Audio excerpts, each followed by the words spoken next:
Hello and welcome to today's webinar. By way of introduction, I am Sam Layton, the Policy Manager here at the AAA.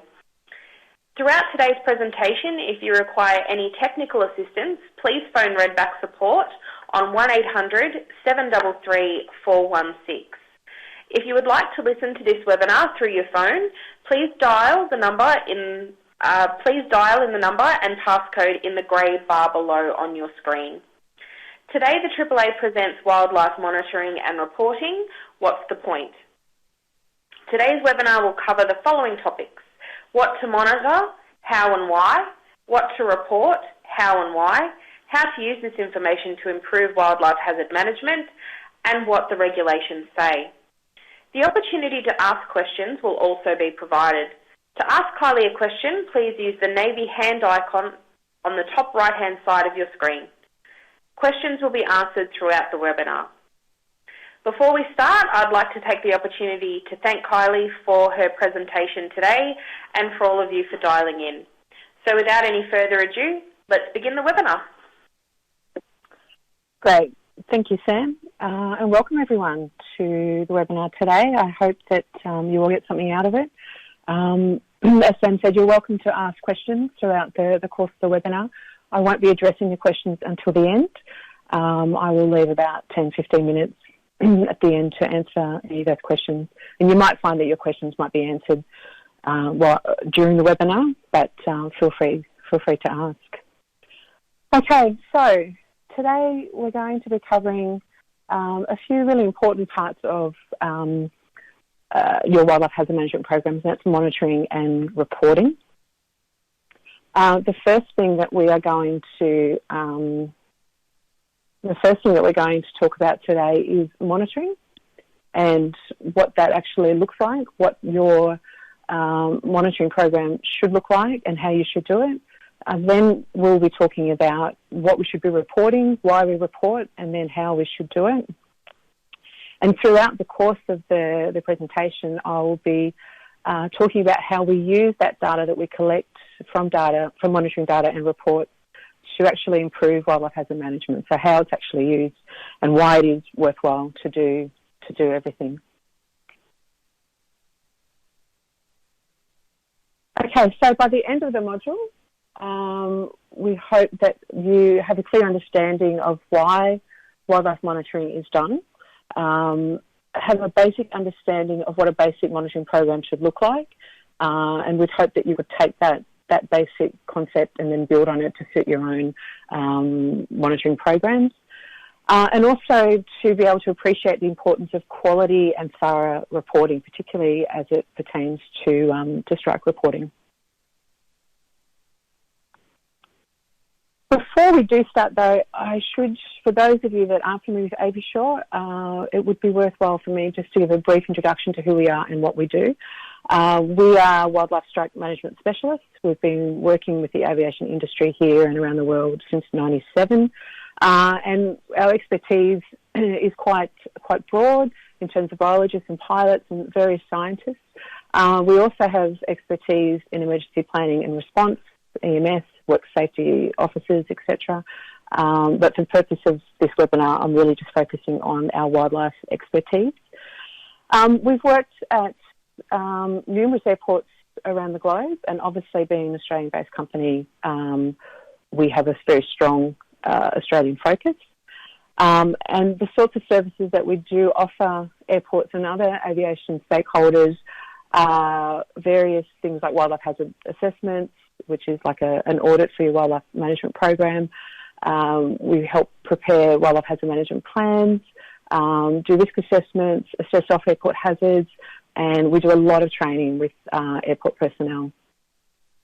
The sorts of clients that we have, obviously, primarily airports, whether that be civil airports, mining airports, or military, as well as new airports.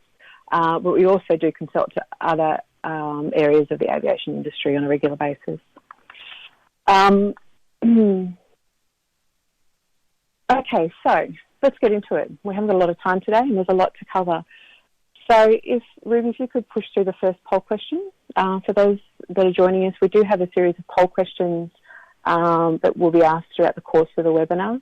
Mainly just for my background, to give me a bit of context into who you guys are and what your experience is. So I will be asking Ruby to ask those poll questions throughout the webinar. Okay, so when we look at why monitor, let's first look at that legal requirement. And the MOS Part 139 covers that. Keep in mind that the MOS will be updated. We expect an updated version any day now, really. So that the details of the monitoring programs required by airports may change a little bit.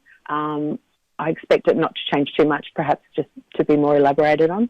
But there is that basic legal requirement to monitor.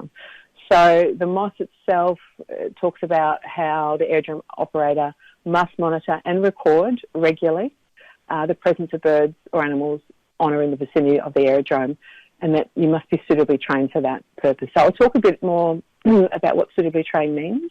And for the purpose of this webinar, we're only going to be talking about monitoring on airports. We could generate a whole new webinar just on off-airport monitoring alone. So supporting the MOS, and I won't dwell too much in the regulations, but it is important that you have a basic understanding that this is what prompts your requirement to monitor wildlife. Supporting the MOS is, of course, Advisory Circular 13926, and it makes various references to monitoring throughout the AC.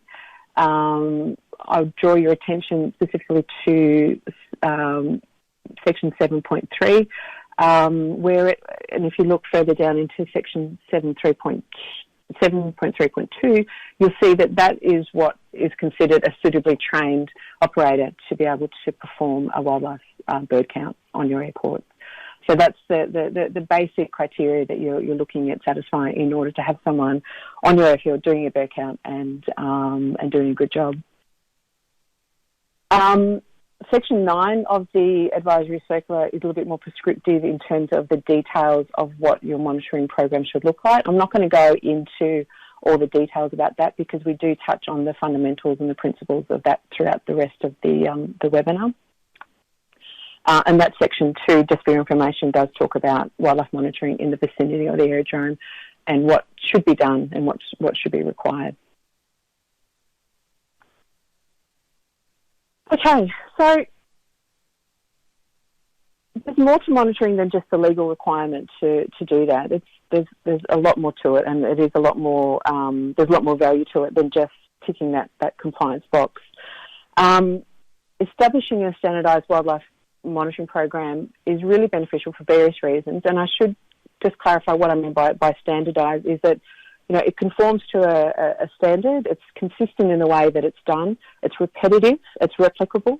So that the data that's being collected, whether it's 20 different people doing bird counts or 2 different people doing bird counts, it's always done in the same way. And what that means is that data is then, you're comparing apples and apples, which makes it much more valuable and usable.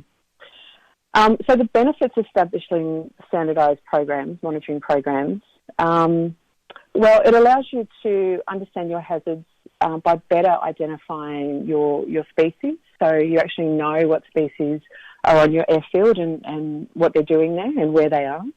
You can use that data that you collect in your monitoring to determine if there's any particular trends in bird activity.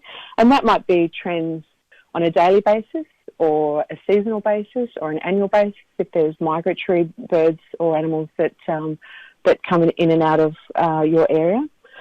The data that you're collecting monitoring can also really help to identify where on the airport the activity are concentrating, so where your wildlife hotspots might be. And of course that data can help then to also determine risks to help define your high, moderate and low risk species. A standardised monitoring program also provides you with the data that you need to evaluate the progress of your management efforts over time. So to evaluate whether what you're doing in terms of that day-to-day on-the-ground management is actually having an impact on the strike rate, and it's a positive impact in that strike rate is reducing. Okay, so let's look at some examples of these things to help reinforce why we do the monitoring. What we've got here is, and I should point out that the data that we're looking at here is actual data from airport bird counts from various airports.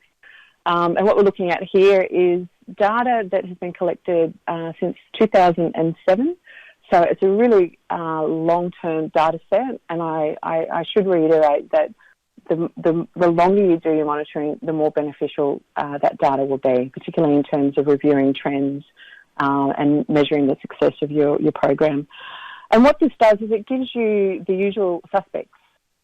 So you can look at, in terms of numbers, who's on your airfield, what sort of numbers are there, and that can at least give you an idea of what species you're dealing with, and that can help to direct your choices in management. But just knowing which birds are there in the most numbers, it's really just scratching the surface. What you can then do with this information is drill down further to try and work out why those birds might be there to begin with. So if we look at this data and look, for example, just focus on the birds that we know use water, so drains and creeks and ponded water on airfields, you can then look at ways that the drainage might need to be modified, where on the airfield the birds are accumulating, what parts of the drains, and what you could possibly do to reduce that attraction. The same concept applies to the grassland species. So in this particular data set, we have Australasian pipits, magpie larks, and Australian magpies, which are all big grassland users. So if they're occurring on your airport in large numbers regularly, by knowing that, that prompts you to then look at your grass management strategy and looking at ways that could be modified to reduce the attraction. And the same with even small birds like fairy martins. If their numbers are high and if they're increasing, then you might look at why they're there. Is there infrastructure like drains or culverts or buildings that are providing habitat for them to nest, which in turn can elevate local populations.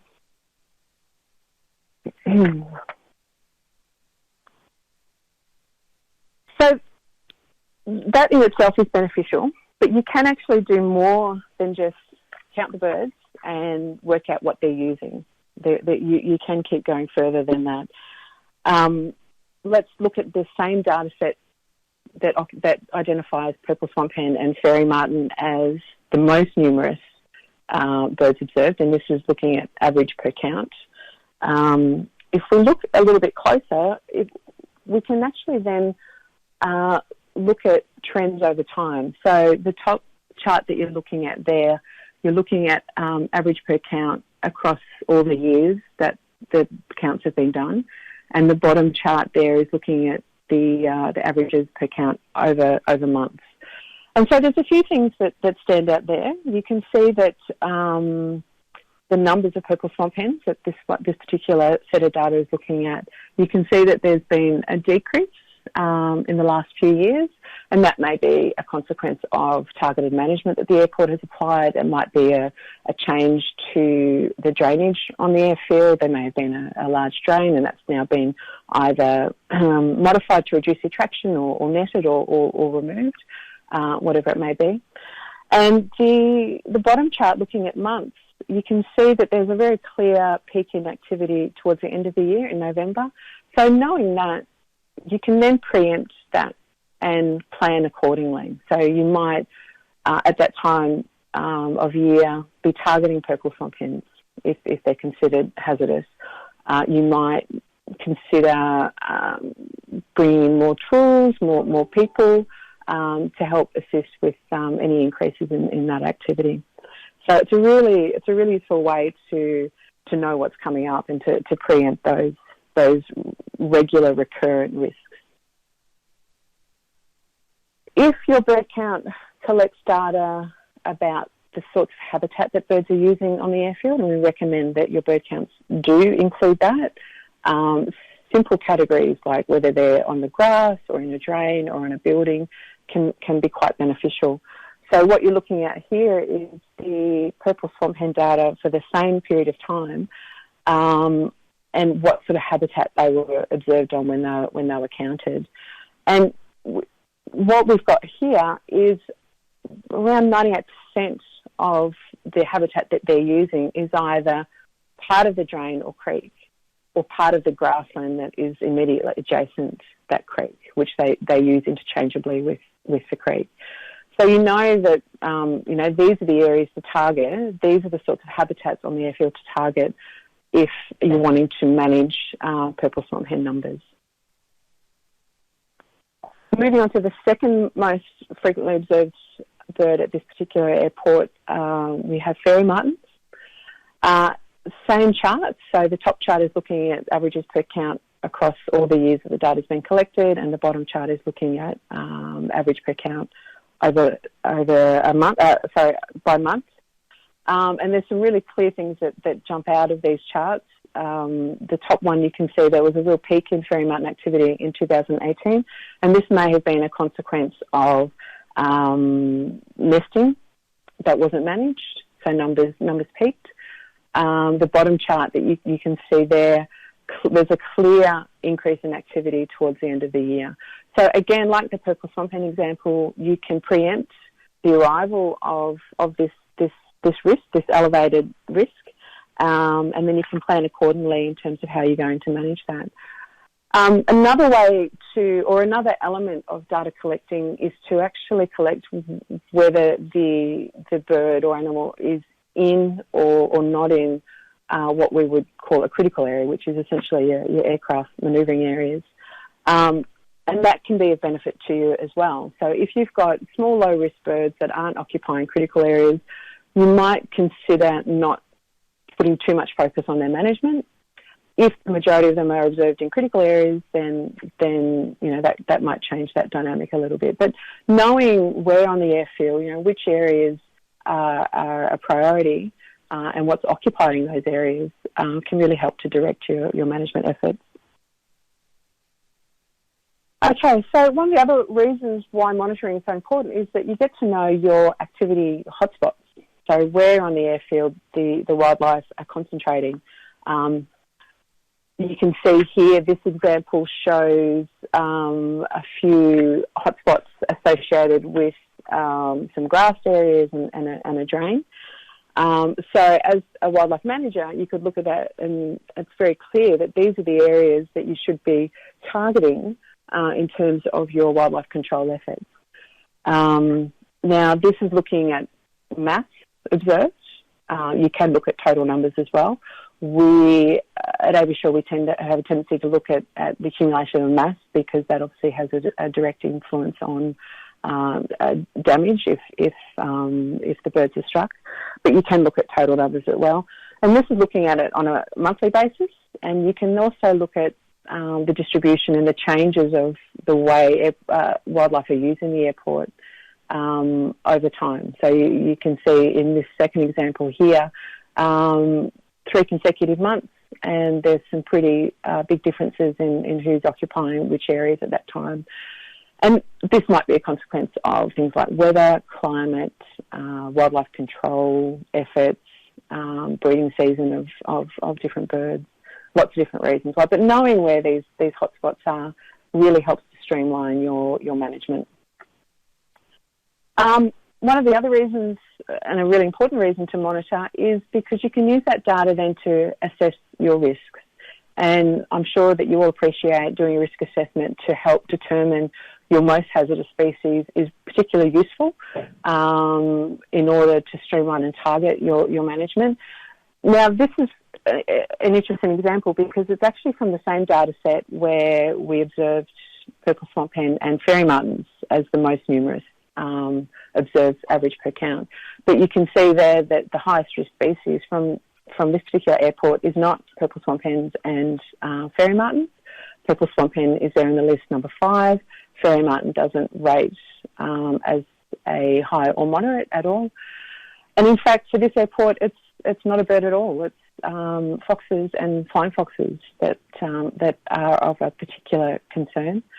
So by taking that monitoring data and assessing your risk, the output of that may be that even though that particular bird is the most numerous, it doesn't necessarily mean it's the most hazardous and requires the most attention, because you don't want to be wasting your time on managing a low risk and not spending that time on something that is a high priority. And the final reason why we monitor is it can really help to evaluate how your program is performing. So for those of you that are from airports, most of you probably have a wildlife hazard management plan, and in that plan you have all the key elements, the legal framework, the objectives, the roles and responsibilities, the procedures and so forth. And you should have, and if you don't, you should have KPIs and targets. Now, what this does is it gives you the tools to then evaluate your program to see if it's working, if it's failing in some areas, and how that can be changed to improve the overall performance. And by setting KPIs and targets and using the data from your bird counts or any data really from your program, it just makes it much more objective and much easier to measure. So KPIs and targets should be measurable, and I've got a couple of examples here. The first one being reducing Australian magpie numbers from 15 per count to 5 per count. So that could be one of your targets. Another one might be to reduce black kite activity in critical areas by 60% by 2020.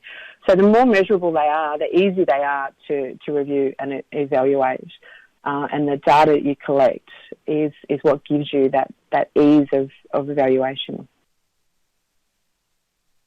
But you can't really do this unless you've got good data. Otherwise, it's just guesswork, it's quite subjective, and you're not really sure whether or not what you're doing is having a positive impact on your strike rate. Some airports like to set triggers and thresholds, and again, the data that you collect in your airport is critical in not just setting those triggers and thresholds, but to monitor whether they're breached at all or triggered at all. So, for example, you might be an airport that has a lot of flying fox activity. You might set a trigger that if more than 100 flying foxes are observed in a 15-minute period, then you will ... whatever it is your response is. Same with the second example here, in terms of black ducks. If their numbers exceed 15 per count, then the airport will blah, blah, blah. Now, I should clarify that thresholds and triggers, we're not recommending that you only respond when thresholds and triggers are breached, but you definitely need to respond when they are. So if you do a bird count and you observe 14 black ducks, professional judgment would probably guide you to managing those black ducks, even though technically that threshold hasn't been breached. So they're really a useful way to help with your management. And again, the only way to make these meaningful is with good data. One of the ways that we help airports monitor the progress of their programs is by what we call program scorecards. And this is taking various elements of the program, setting targets, and then at the end of the reporting period, whether that be by month or in this case by year, actually evaluating the data and seeing where they landed against the targets. So in this example here, you can see that we've got, if we look at 2016, there's various targets there that have been established. All those actual figures in the red, which means they didn't actually achieve any of those targets. The following year in 2017, some of the targets were modified a little bit, and there's a couple of measures there that were in the black, and then you can see in 2018 even more progress has been made. And everything in that red rectangle, that orange rectangle, is data that was collected during the SI bird counts and surveys. So it really feeds into these scorecards to help determine the health of your program. And again, without the data, it's all just guesswork. So really, really important. Okay, so let's move on to what you should be monitoring. It's probably a really obvious answer to that question. Pretty much everything, all the wildlife that are utilising your airfield, whether it's birds, flying foxes or other mammals or any other animal really, whether it's vertebrate pests like rabbits, hares and foxes, but also kangaroos, for airfields that have that are surrounded by bushland areas, particularly where there's kangaroo populations. That can be a particular concern. You want to be monitoring to make sure that they're not on the airfield. You also want to be monitoring what you know, what hazards you know to expect on the airfield. And this might be some short-term or acute hazards to seasonal hazards. So you might have migratory populations come through. You might be a coastal aerodrome and you know that during inclement weather, silver gull activity might increase on the airfield because they may use your airfield as a refuge.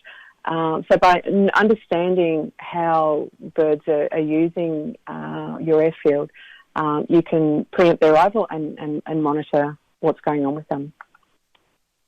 And of course, we recommend that you monitor your management activities as well. So anything that you've put in place to try and deter wildlife, whether that be anti-poaching spikes or netting or changes in the vegetation used around the airfield, grass heights, whatever it may be, we certainly recommend that that you monitor those. Now, in terms of how you should be monitoring, there are different ways to collect the data. Obviously, airside bird counts is a big one.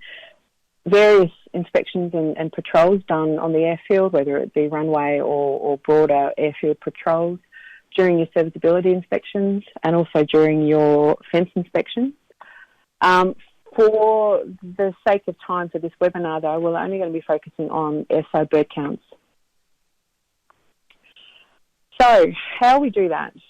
Well, the first thing you need to do is, we recommend dividing the airfield into sectors.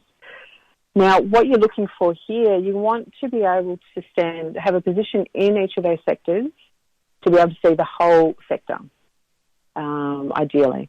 Now, I know not everyone's aerodromes are perfectly symmetrical, like we have in the example here, so you might need to do a little bit of trial and error to work out how those sectors might look, and you might need to use various markers or signs or taxiways to help define those sector boundaries. So whatever works for the layout of your airfield, that's the correct way to do it. So once you've divided into sectors, you may consider overlaying a grid on top of this. Not necessarily a requirement, but we do recommend it because it really helps then to really refine on a smaller scale the activity of your wildlife. So coming back to those examples of the hotspots on the airfield, and so this can really help to pinpoint where they might be. But like I said, not completely necessary. We do recommend that you then number each section as well, and then establish stopping points throughout each sector. As I said, to make sure those stopping points are at a position where you can scan the entire sector. And the reason we recommend doing stopping points is because the method that we recommend is to actually stop the vehicle, get out of the car, scan the sector with binoculars, and record everything that you see before getting back in the car and moving on to the next point. This just gives a much more depth to your counts, because you're not sort of driving and half looking out the window, half looking where you're going at the same time. You actually take a few minutes to actually get out of the car and look and capture everything that is in that sector. Really important with your bird count is to set the route that you travel around or through the sectors. Again, your airpot might not necessarily be exactly like this, where you can move through all the sectors following the perimeter fence. It really depends on the layout of your airfield. But what's really important with this is that the direction is set, and everyone, whoever's doing the bird counts, everyone does it the same way. So collecting the data, it's really pretty straightforward stuff, nothing that you're probably not familiar with. More than just the sector that the animal is in, how many there are and what they are, we do recommend collecting what they're doing. So if they're feeding, for example, or if they're perching, and as previously mentioned, recording the habitat that they're using. So if they're using the grass or a drain or a building, that all that information can then later be reviewed and assessed to highlight some key habitats and activities on the airfield. There are various ways to collect the data. A lot of you we have handwritten sheets. Others will use various programs that are available. If you do have handwritten sheets on the clipboard that you're traveling with, that's fine, but we do recommend that you upload that into some sort of electronic format, Excel or something similar, because that just makes the analysis and the evaluation of that data much, much easier. Okay, so in terms of the frequency of your airside bird count, and Ruby at Redback, if you could push through that second poll question now for me. Frequently, we recommend at least weekly, and ideally 4 times across the day on the same day. Now, I know that operationally this isn't always a possibility for a lot of airports, but in an ideal situation, this is what we'd recommend. And we recommend different counts at different times of the day because your risk can change quite significantly throughout the day. For some airfields, the afternoon, evening might be the biggest risk period with, for example, ducks who like to move around at dusk as opposed to morning activity. So it just gives a much more comprehensive understanding of what's going on. So some helpful tips to make sure you're getting the most out of your program. The first one is learn how to use binoculars. And if you're not using them, we really recommend using them.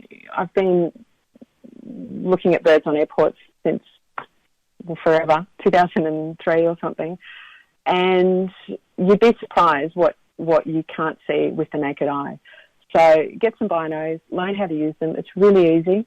And that's going to give you a much better insight into what birds are using the airfield. The second thing we really want to hit home with is that you need to stick to the procedure. Make sure that everyone is doing it in the same way.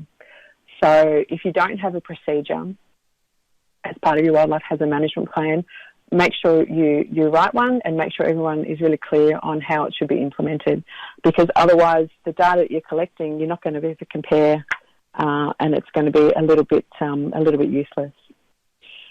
Having said that, you also need to make sure that the personnel who are charged with this responsibility of doing wildlife counts on the airfield is that they're trained on how to do it, and that their competency on doing these things are assessed on a regular basis as well, just to make sure that people haven't sort of gone off script a little bit.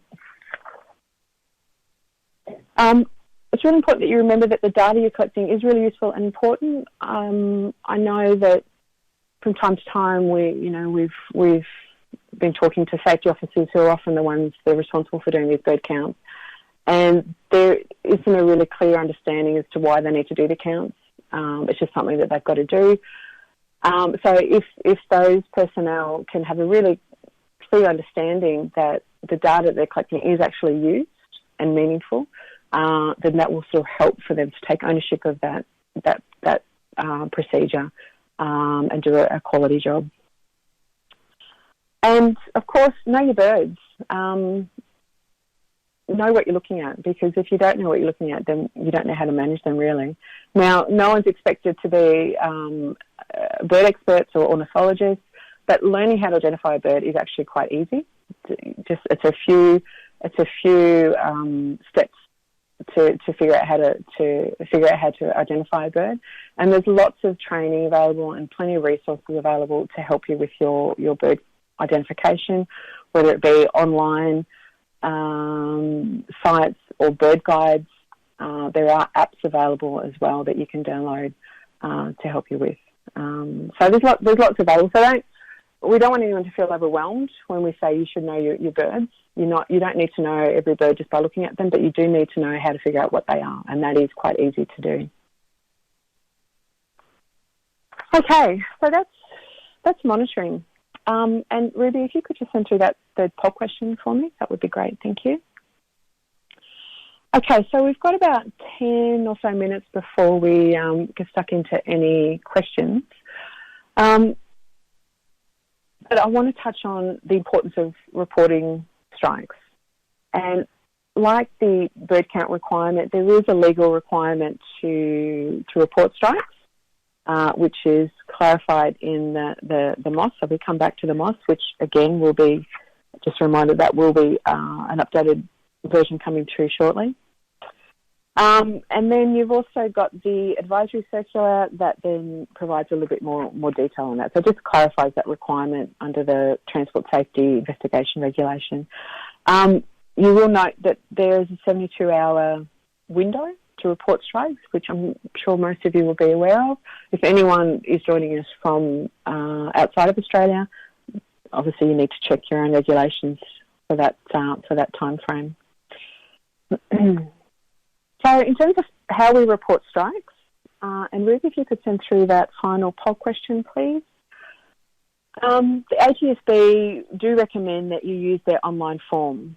They do accept other versions, paper versions or other reports generated from different devices, but my understanding is that they are trying to get everyone on the same page in terms of reporting strikes. When you're filling in your strike report, we really encourage you to fill in all the fields. And when I say all the fields, even if you don't know the answer to that field, leaving a blank field or having a field filled in with you saying don't know or unknown or a possible indication of what has happened is actually more useful than just having a blank field altogether. And just to have a look at the latest ATSB report, the Australian Aviation Wildlife Strike Statistics report that was released earlier this year, you can see here that bird strikes by species, the amount of unknown species included in this data set just hits everyone else out of the park. It's an incredibly high number of birds that are listed as or reported as unknown. Now, there are lots of very valid reasons why that would happen, why there would be an unknown species recorded on that strike report form. But there's also probably a lot of those reports where identification could have been determined if the person reporting the strike maybe had a little bit more experience with bird identification, a bit more training with bird identification, or if that the strike carcass was retained and you had an expert, an ornithologist or a biologist identify it for you, whether that be analysing the actual carcass or looking at a photo. And of course there is DNA analysis available for remains that are found on runways or aircraft, wherever they're collected from. The problem with having a large proportion of unknown species is you then don't know how to manage it, because you can't manage what you don't know. So we do recommend that when you're reporting your strikes, to really make sure that you do everything you can to fill in all the fields, including and especially the species.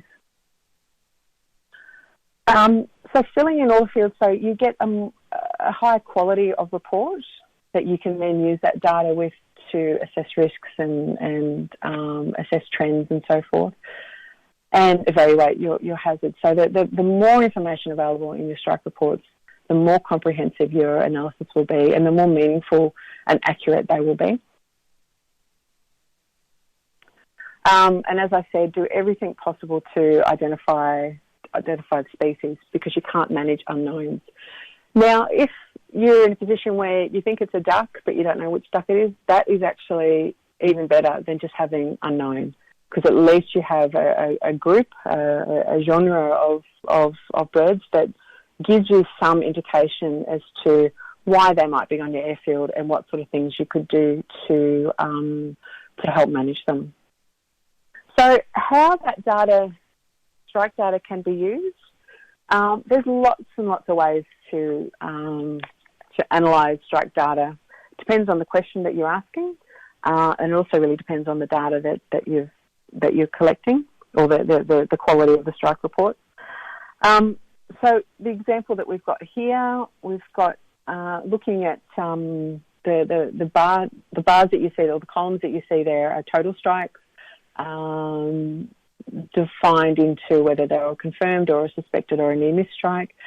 Now, total strikes is an okay thing to look at, but it doesn't really tell you much in terms of how your total strikes are going against your aircraft movement. So we do recommend that if you are analysing your strike data, that you look at it as a measure of 10,000 aircraft movements, because it does make it a little bit more meaningful than just total strikes.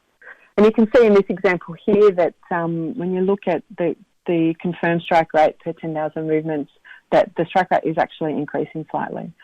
So by knowing that, you can then put a bit more effort and focus onto why that may be, and trying to reduce that trend. Another way to look at your strike data is over months. So you might be evaluating, trying to evaluate whether there are particular trends in your strike rate throughout the year. In this example here, we've overlaid rainfall to see if there might be any correlation between rainfall and strike events. You could overlay any data really to see if there are any correlations. And then you might also like to drill down into just a daily review of your strikes to look at where the strikes are occurring more frequently. For this particular airport, you can see that around dusk and in the evening is the strikes are occurring more frequently at that time. So that can then prompt you to look further into why that is. Is it a case of more aircraft movements? Is there a flying fox issue? Is there an animal that likes to get around at that time that you're just not seeing? There is a tendency to focus management efforts for wildlife in the mornings, and that's understandable, because typically wildlife are more active at that time, but that doesn't necessarily mean that that's when your highest strike risks are. So by knowing when during the day your strikes are occurring, that's going to help to streamline and direct your management as well. And like the bird count data, using strike data to assess your risks is really useful. What we've got here is an airport that has a lot of strikes, so there's a lot of species that have been struck at this particular airport over the last 5 years, and it just helps to identify who the focus should be in terms of management, so that the high and moderates there are probably where you'd be focusing your time. Now, one of the downfalls of looking at strike data for a risk assessment is that it is retrospective. It does look back. In this case, this method, which for those of you familiar with, is the John Allen strike risk assessment method. You're looking at things that happened in the past. So even though it is useful to give you an idea of what your target species should be, we do recommend that the monitoring data that you collect during your FOB counts is also used to give a more comprehensive overview of who your high and moderate risk species are. Okay, so that was pretty much all I wanted to cover today. We're bang on 11:45, which is when we plan to stop for any questions. So what I'll do now is have a look at questions. And if anyone has any, please feel free to ask. I'll give you a few minutes to type any if you have any. And if not, then we can finish up the webinar.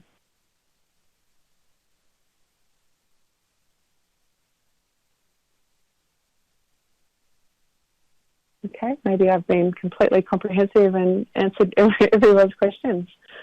Okay, well, listen, if anything does pop up, please feel free to get in contact with me. I'm available to answer any questions that you might have, or to clarify anything that we've covered in the webinar today. Okay, so thanks very much, everyone, and enjoy the rest of your day.